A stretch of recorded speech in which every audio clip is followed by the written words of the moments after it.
மனிதனையுமே நாம் காவல்துறை அழைக்காதா என்ன இளவு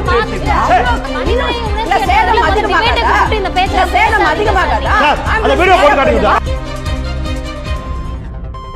இங்க பிரச்சனை எங்க ஆரம்பிச்சு நல்லா வச்சுங்க. 13 டிசம்பர்ல தான் கரூர் இவருடைய கூட்டம். As per plan 13 December. இப்ப எதுக்கு நீங்க வந்து அதை முன் நகர்த்தி நீங்க முன்கூட்டியே கொண்டு வந்தீங்க அப்படின்னா செப்டம்பர் 17ஆம் தேதி கரூரில் முப்பெரும் விழா நடக்கும். இந்த பிரச்சனை எங்க ஆரம்பிச்சுன்னா முழுக்க முழுக்க விஜயனுடைய ஈகோ. என்ன நடந்துச்சுன்னா சார், திருச்சிக்கு பிறகு இவர் திருவாரூர் நாகப்பட்டினமும் போறாரு. அதன் பிறகு ஓரணியில் தமிழ்நாடு கூட்டத்தை திமுக நடத்துது. ஒரு தனியார் தொலைக்காட்சி அந்த இரண்டு கூட்டங்களையும் ஒப்பிட்டு புகைப்படங்களை சமூக வலைதளங்களில் பகிர்றாங்க. முக்கியமான ஒரு முன்னணி தமிழ் தொலைக்காட்சி இதை பகிர்கின்ற பொழுது என்ன சிக்கல் வருதுன்னா, எல்லா தொலைக்காட்சியும் அதை போட்டாங்க.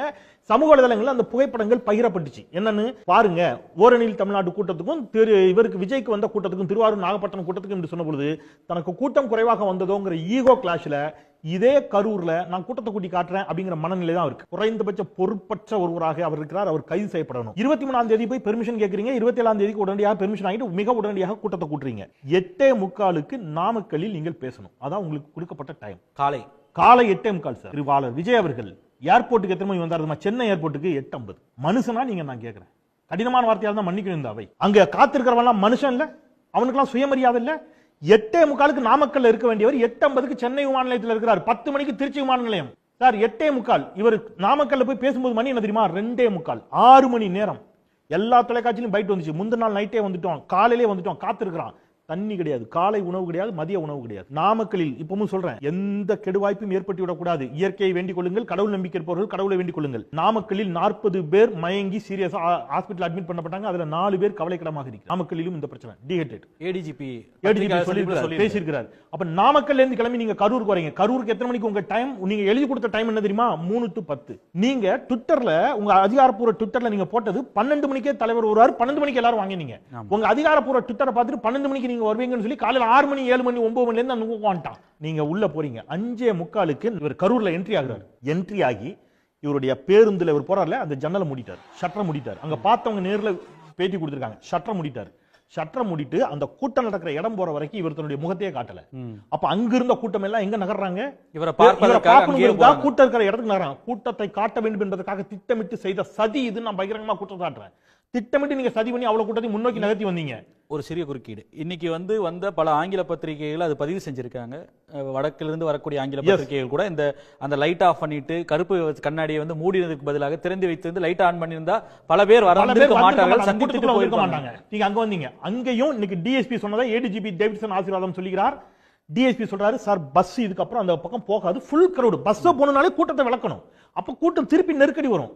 50 மீட்டருக்கு முன்னாடி நிப்பாட்டி இங்க இருந்து பேசுங்க சார்னு சொன்னதுக்கு இல்லவே இல்ல, நாங்க அந்த ஸ்பாட்ல போய் தான் பேசுவோம். நீங்க பேச போறது 3 நிமிஷம். நீங்க என்ன சாக்ரட்டிஸா அரிஸ்டாட்டிலா என்ன பெரிய ஆகச்சிறந்த ஒரே ஆட்சியில போறீங்களா? அந்த இடத்துக்கு போய் தான் நீங்க பேசுவீங்களா? 50 மீட்டருக்கு முன்னாடி நீங்க பேச மாட்டீங்க. 50 மீட்டருக்கு முன்னாடி பேசுங்க என்று காவல்துறை அறிவுறுத்திய பிறகும் மாட்டேன்னு சொல்லிட்டு அந்த பஸ் உள்ள போகுது. உள்ள போய் சார், சின்ன பிள்ளை கூட இப்படி விளையாடாது சார். எல்லாரும் அரசியலா பேசலாம், ஆனா யாரும் இப்படி பண்ண மாட்டாங்க. எந்த அரசியல் கட்சி தலைவரும் இப்படி பண்ண மாட்டாங்க. ஹெட்லைட் ஆன் பண்ணி ஆஃப் பண்ணி ஆன் பண்ணி ஆஃப் பண்ணி முன்னாடி லைட்டை போட்டு என்ன சிஎம் சார் தெரியுதா? என்ன இது? என்ன நீங்க அரியோ பொலிட்டீஷியன் சொல்றேன், தப்பா எடுத்துக்காதீங்க.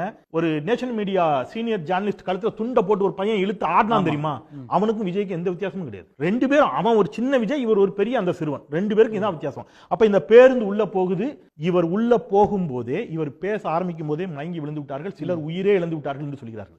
அவர்கள் உயிரிழந்தது கூட தெரியாமல் இவர் பேசிக் கொண்டிருக்கிறார். அதுக்கப்புறம் தான் ஆம்புலன்ஸ் உள்ள வருது. ஆம்புலன்ஸ் கால் பண்றாங்க, ஆம்புலன்ஸ் வருது. ஆம்புலன்ஸ் உள்ள வருதுன்னா அதுக்கு முன்னாடியே பல பேர் மயங்கிட்டாங்கன்னா எப்படி தெரிந்தது? அங்க பல பேர் மயங்கினது எங்கேயோ இருக்கு. ஆம்புலன்ஸ்க்கு தொடர்ந்து வரக்கூடிய ஆம்புலன்ஸ்களுக்கு எப்படி தெரியும் அத்தனை கூட்டத்துக்கு நடுவுல மயங்கினது?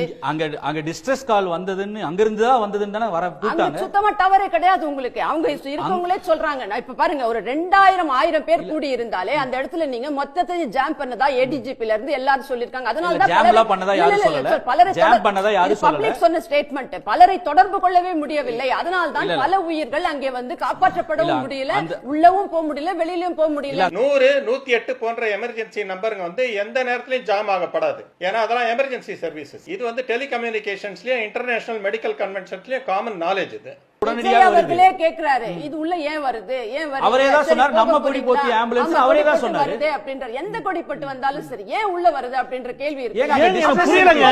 ஏன் உள்ள வருதுன்னா இத்தனை 40 பேர் செத்துருக்காங்க, ஏன் ஆம்புலன்ஸ் வருதுன்னு பேசிட்டு இருக்காங்க. என்னங்க இது பாதம்? ஏங்க எனக்கு புரியலங்க. என்னங்க இது? அது போன்ற ஒரு நிலையில மயங்கி ஆம்புலன்ஸ் வராம விழுந்தா, என்ன செய்யும்? கொத்து கொத்தா விழுந்தா ஒரு அவசர ஏன் நிலையில ஆம்புலன்ஸ் ஆம்புலன்ஸ் வராம என்ன செய்யும்? இல்ல இல்ல இருங்க ஒரு நிமிஷம் இல்ல, நீங்க ஒரு கட்சியினுடைய என்ன மாதிரியான நிலைப்பாடு இருங்க என்ன பேச சொல்லிருக்கீங்க இது ஏன் டைம் 40 பேர் நேத்தே செத்துட்டாங்களா இல்ல நான் தான் கேக்குறேன் சாகர செத்ததுக்கு அப்புறம் தான் செத்ததுக்கு வரும் அப்புறம் ஆம்புலன்ஸ் ambulance வருமா? ஒரு தேவை இருக்க போது ஆம்புலன்ஸ் வரும் ஆம்புலன்ஸுக்கு என்னங்க பேசுறீங்க? ஏங்க முதல்ல ஆம்புலன்ஸ் கூப்பிட்டதே அங்க இருக்க முடியும் கேட்டா மக்கள் தானே. மனிதநேயமே இல்லாம பேசுறாங்க. அங்க இதை விட காவல்துறை கொடூரமா இல்லையா? இருக்குது. காவல்துறை அழைக்காதா? அவர் பேசிட்டு இருக்காருங்க உள்ள என்ன நடக்குதுன்னே ஏங்க, தெரியாது உள்ள மயங்கி விழுந்தாங்க. வீடியோ பாருங்க. மயங்கி விழுந்திருக்கா, போன் போய் இருக்குது. இல்லங்க அரை கிலோமீட்டர் என்ன இளவு பேச்சுது? கிரவுட்ல ஆம்புலன்ஸ் உள்ள வர எப்படி வரும் உள்ள மனிதநேய இல்ல உணர்ச்சி சேதம் ஒரு அதிகமாகாதா? debate க்கு கூப்பிட்டு இந்த பேச்சை இல்ல சேதம் பேசாதீங்க அதிகமாகாதா? சார், அந்த வீடியோ போட்டு காட்டுங்க சார். அவர் பேசிட்டு இருக்கும்போது மயங்கி விழுந்தாங்களா, கொத்து கொத்தா? போட்டு காட்டுங்க. மயங்கியே